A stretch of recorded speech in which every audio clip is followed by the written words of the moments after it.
আসসালামু আলাইকুম। আমন্ত্রণ জাগো ফুটবলে, সঙ্গে আছে আমি আফরিন সুমনা। শুরুতে জানিয়ে দিচ্ছি সংবাদ শিরোনাম। মেসির সামনে রোনালদোর প্রশংসা করে যা বললেন ট্রাম্প। যুদ্ধ পরিস্থিতিতে ফিনালিসিমা নিয়ে ইউএফার নতুন বার্তা। উজবেকিস্তানকে হারালো চীন, বাংলাদেশের শেষ ৮-এর স্বপ্ন কি বাঁচল? ইনজুরি টাইমে গোল সহ হারের ২টি কারণ জানালেন আফিদা। দর্শক, শিরোনাম শুনছিলেন, এবার জানিয়ে দিচ্ছি বিস্তারিত। যুক্তরাষ্ট্রের প্রেসিডেন্টের সঙ্গে সাক্ষাতে আবার আলোচনায় উঠল লিওনেল মেসি ও ক্রিস্টিয়ানো রোনালদোর তুলনা। হোয়াইট হাউসে বক্তব্য দিতে গিয়ে এই প্রসঙ্গ তোলেন যুক্তরাষ্ট্রের president Donald Trump. Major league সকারের শিরোপা জয়ের পর হোয়াইট হাউসে আমন্ত্রণ পায় ইন্টার মায়ামি। সেই অনুষ্ঠানে উপস্থিত ছিলেন আর্জেন্টিনার তারকা মেসি ও তার সতীর্থরা। অনুষ্ঠানে মেসিকে পরিচয় করিয়ে দেওয়ার পর ট্রাম্প বলেন, এটা আমার জন্য সম্মানের বিষয়। আমি এমন কিছু বলতে পারছি যা এর আগে কোনো প্রেসিডেন্ট বলেননি। হোয়াইট হাউসের স্বাগতম লিওনেল মেসি। হোয়াইট হাউসের অনুষ্ঠানে ট্রাম্প তার ছেলে ব্যারনের কথা উল্লেখ করেন। তিনি জানান তার ছেলে মেসির বড় ভক্ত।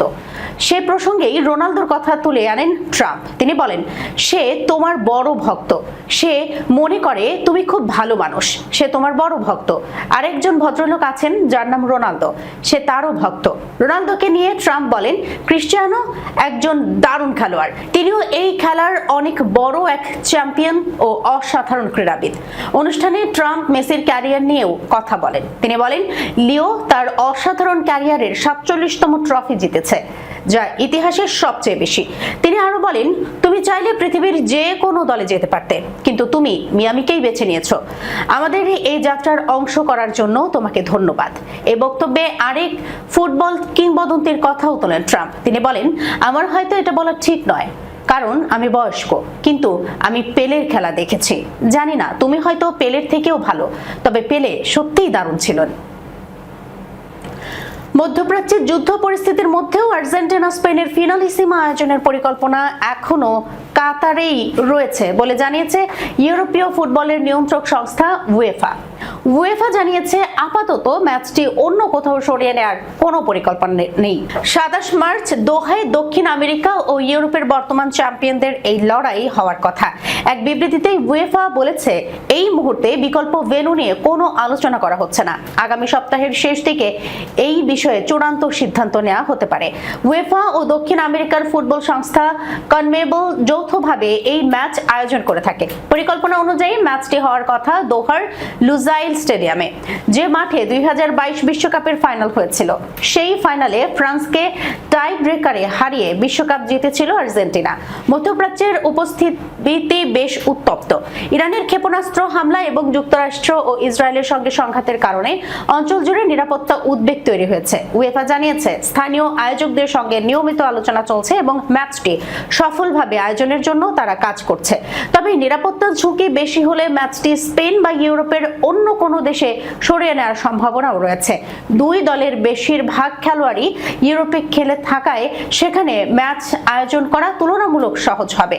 চলমান বৈশ্বিক উত্তেজনার কারণে কাতার ফুটবল ফেডারেশন গত রোববার সব টুর্নামেন্ট ও ম্যাচ পরবর্তী নির্দেশ না দেওয়া পর্যন্ত স্থগিত করেছে। আর্জেন্টিনার ৩১ মার্চ কাতারের বিপক্ষে একটি প্রীতি ম্যাচ খেলার কথাও ছিল। কিক অফের পরপরই উজবেকিস্তান শিবিরে চীনের আক্রমণ। সেই ধারা বজায় থাকলেও গোলের দেখা মিলছিল না। অবশেষে প্রথম আধা ঘন্টা পর পেনাল্টি গোলে ভাঙে ডেডলক। পিছিয়ে পড়ে ঘুরে দাঁড়াতে মরিয়া হয়ে ওঠে উজবেকিস্তান, কিন্তু চীনা রক্ষণ দেয়াল আর গোলকিপারকে টপকাতে পারেনি তারা। দ্বিতীয়ার্ধে আরো ২ গোল হজম করে পরাজয় নিয়ে মাঠ ছাড়ে উজবেকিস্তান।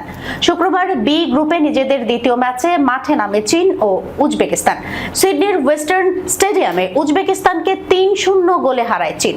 ৩০ মিনিটে শাও জিকিনের গোলে লিড নেয়ার পর ৫১ ও ৭৭ মিনিটে ২ গোল করেন লি কিংটং। প্রতিযোগিতার প্রথম ম্যাচে বাংলাদেশকে 2-0 গোলে হারায় চীন, আর নিজেদের প্রথম খেলায় উত্তর কোরিয়ার কাছে 3-0 গোলে হারে উজবেকিস্তান। বাংলাদেশও নিজেদের প্রথম দুই খেলায় চীন ও উত্তর কোরিয়ার কাছে যথাক্রমে 2-0 এবং 5-0 গোলে হেরেছে। বি গ্রুপ থেকে পরপর দুই জয়ে টুর্নামেন্টের শেষ 8-এ উঠে গেছে চীন ও উত্তর কোরিয়া। দুই দলের পয়েন্ট সমান 6 করে। বাংলাদেশ ও উজবেকিস্তান কোনো পয়েন্ট সংগ্রহ করতে পারেনি, তবে বাংলাদেশের চেয়ে কম গোল হজম করায় পয়েন্ট টেবিলে 3-এ আছে উজবেকিস্তান।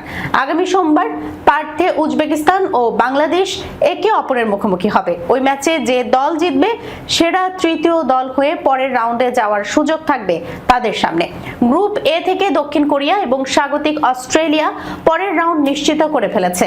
ওই গ্রুপে ফিলিপাইন ও ইরান কোনো ম্যাচে জয় পায়নি। সি গ্রুপ থেকে প্রতিটি দল খেলছে একটি করে ম্যাচ। টুর্নামেন্টে এখনো কোনো ম্যাচ ড্র হয়নি। 3 গ্রুপ থেকে সেরা দুটি তৃতীয় হওয়া দল সুযোগ পাবে পরের রাউন্ডে যাওয়ার। সেই সম্ভাবনা এখনো ভালোভাবেই টিকে আছে লাল সবুজের মেয়েদের। শেষ ম্যাচে তারা কি পারবে উজবেকিস্তানকে হারাতে? দুই দলের র্যাঙ্কিং এ ফারাক আকাশ পাতাল। বাংলাদেশের 112 এবং উত্তর কোরিয়ার 9। তারপরও সিডনির ওয়েস্টার্ন সিডনি স্টেডিয়ামে খেলতে নেমে প্রতিরোধের চেষ্টা চালিয়ে গেছে পিটার বাটলারের শিষ্যরা। তবে ইনজুরি টাইমে গোল হজম, রক্ষণভাগের দুর্বলতা এবং পরিবেশের সঙ্গে খাপ খাওয়াতে না পারায় শেষটা ভালো হয়নি বাংলাদেশের। এএফসি এশিয়ান কাপের গ্রুপ পর্বে নিজেদের দ্বিতীয় ম্যাচে শক্তিশালী উত্তর কোরিয়ার বিপক্ষে 5-0 ব্যবধানে হেরেছে বাংলাদেশ। টানা 2 ম্যাচে ব্যর্থতার শেষ 8-এ যাওয়ার রাস্তা কঠিন হয়ে পড়েছে লাল সবুজ দলের। ম্যাচ শেষে সংবাদ সম্মেলনে বাংলাদেশ অধিনায়ক আফিদা খন্দকার জানালেন নিজেদের দুর্বলতা এবং ম্যাচ হাতছাড়া হওয়ার টার্নিং পয়েন্ট। তিনি বলেন, আশা ছিল আমরা অনেক ভালো খেলবো, ফাইট করব, সেটাই করার চেষ্টা করেছে, কিন্তু ফার্স্ট হাফের শেষ কয়েক মিনিটে ম্যাচটি আমাদের থেকে ছুটে যায়। অস্ট্রেলিয়ার তুলনামূলক গরম পড়েছে, যা বাংলাদেশের খেলোয়াড়দের জন্য অন্যতম প্রতিবন্ধকতা তৈরি করেছে।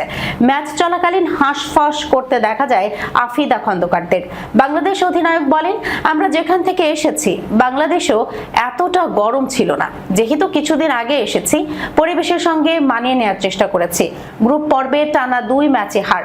চীনের বিপক্ষে হারের পর উত্তর কোরিয়ার কাছে বিধ্বস্ত হয়েছে নারী ফুটবলাররা।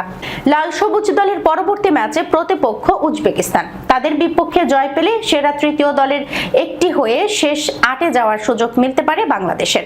টানা 2 ম্যাচ হারের কারণে পরবর্তী ধাপে যাওয়ার ক্ষেত্রে বড় বাধা হয়ে গেল কিনা সাংবাদিকদের এমন প্রশ্নে আফিদা বলেন, আমরা অবশ্যই চেষ্টা করব পরের রাউন্ডে যাওয়ার। উজবেকিস্তান ম্যাচ এখনো আমাদের হাতে আছে। আশা করি আমরা ভালো করতে পারবো তাদের বিপক্ষে। দর্শক, এই ছিল এখনকার মতো জাগো ফুটবলে। যাবার আগে শিরোনামগুলো জানাচ্ছি আরো একবার। মেসির সামনে রোনালদোর প্রশংসা করে যা বললেন ট্রাম্প। যুদ্ধ পরিস্থিতিতে ফিনালিসিমা নিয়ে ইউএফার নতুন বার্তা। উজবেকিস্তানকে হারালো চীন, বাংলাদেশের শেষ 8-এর স্বপ্ন কি বাঁচল? ইনজুরি টাইমে গোল সহ হারের 2টি কারণ জানালেন আফিদা। এখনকার মতো এই পর্যন্তই। এতক্ষণ পর্যন্ত যারা সঙ্গে ছিলেন সবাইকে ধন্যবাদ। আল্লাহ হাফেজ।